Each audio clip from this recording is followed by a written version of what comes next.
In this segment, we're going to do a chicken stock. This is a great way to stretch out the use of your chicken and make the most of your budget. So what I've done is I've taken the chicken that we roasted, pulled the meat off for future use and for future meals, put the bones in. We roasted the chicken on mirepoix, which is carrot, celery, onion, or carrots, leeks, onion, depending on the chef that you talk to. Put that in a pot. Also to that, we're going to add cold water, just enough to cover it, fresh herbs that you have available. So in a stock pot, you're going to add your cooked mirepoix vegetables that your chicken roasted on. Then to that, you're going to add dried bay leaves.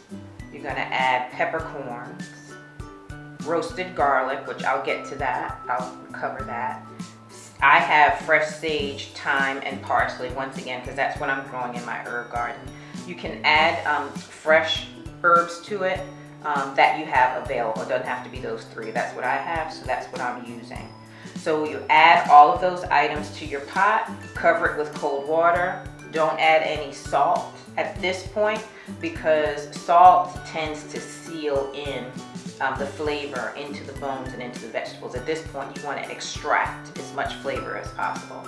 So once the stock is done, you've brought it up to a boil, you've let it reduce down by 20 to 30%.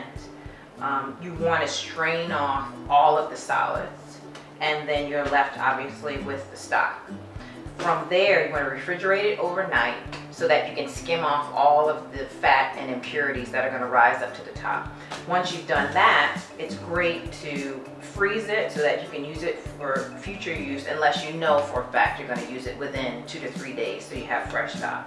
What I like to do is I like to break it down where I have some frozen in ice cube trays and I have some frozen where I have at least 2 to 3 cups of liquid at a time.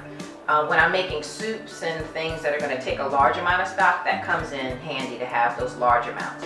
When I'm making something else like making vegetables or maybe adding some flavor to something, then that's when the ice cubes of the chicken stock come in handy. So that way I have smaller amounts. And it's also easier to manage for your freezer because once the cubes are frozen, then you can put them into a freezer bag and keep them and add 1 or 2 or 3 or whatever you need for that particular recipe.